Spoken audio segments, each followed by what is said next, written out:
Dumaan ng Chinese New Year at wala kang trabaho kasi nag-resign ka last year.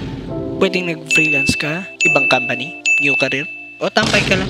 Pero dahil may konting tabi ka, naisip mo pa rin mag-voluntary contribution sa SSS. Siyempre, sayang ang panahon. Need mo pa rin ng pensyon palang araw.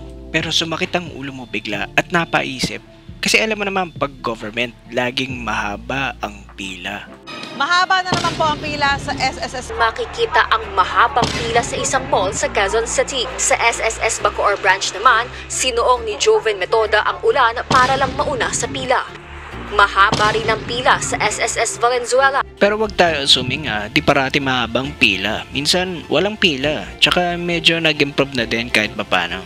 So napaisip ka uli, minsan di lang pila sa SSS, dyan yung pila sa jeep, siksikan sa bus, gagastos ka pa ng pamasahe o di kaya the drive. Mahal pa naman yung gas tapos traffic pa. So gusto mo lang ng convenient way.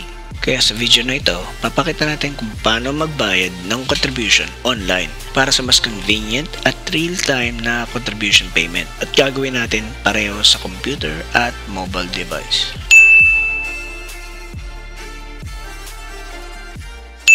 Now, this step-by-step process ay galing sa wife ko. Since housewife siya at hindi rin siya employed, ganito ang proseso ng pagbayad niya sa SSS online.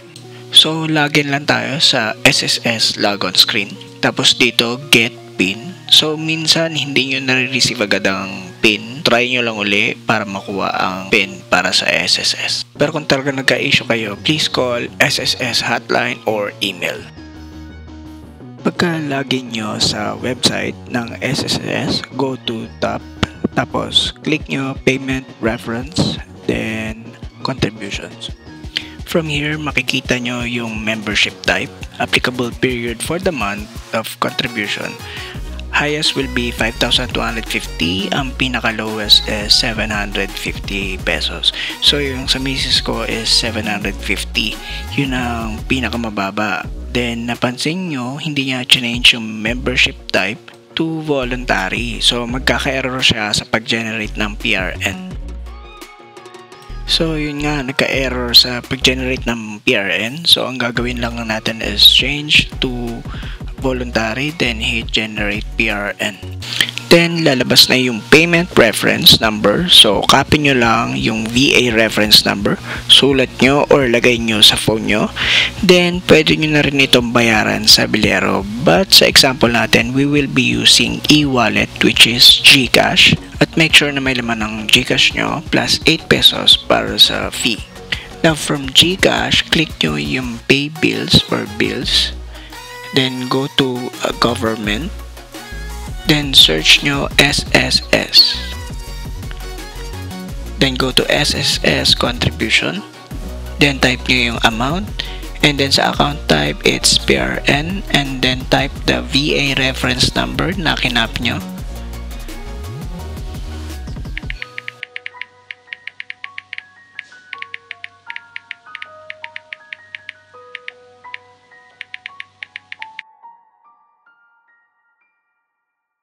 Next, ang payer type will be voluntary contributions.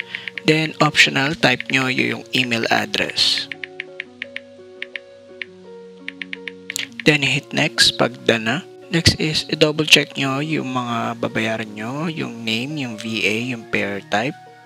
Make sure na tama lahat. Then, click confirm. Okay, so makikita nyo merong error pero wag kayong kakabahan agad, no? Sure, may error siya sa process but check nyo muna kung may nabawas. Ngayon, kung may nabawas tulad ng sa sample na ito, check nyo ngayon yung contribution.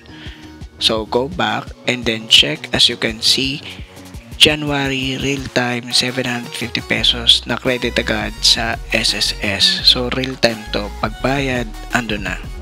Ngayon, paano naman sa mobile phone or smartphone? Kasi marami na rin nagtatanong. So, post na rin natin dito. So, sa smartphone, di ba ako nagamit ng app? So, same lang. Punta tayo sa sss.gov.ph. Same sa ginagawa ko ngayon. And then, from there, punta nyo yung login. Yan, sinum na natin. And then click nyo lang yan. Then same process. Login nyo lang yung account nyo. Then after login, get PIN.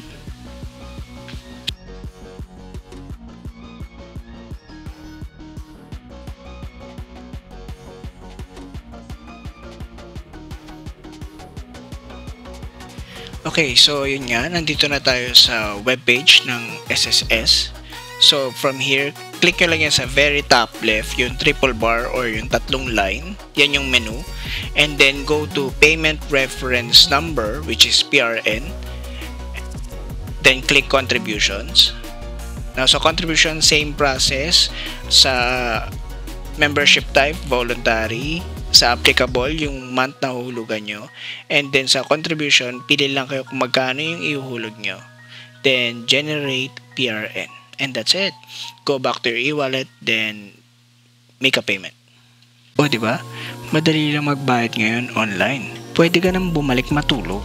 If you like this video, please give it a like, share, and subscribe. Thank you for watching. Till next time.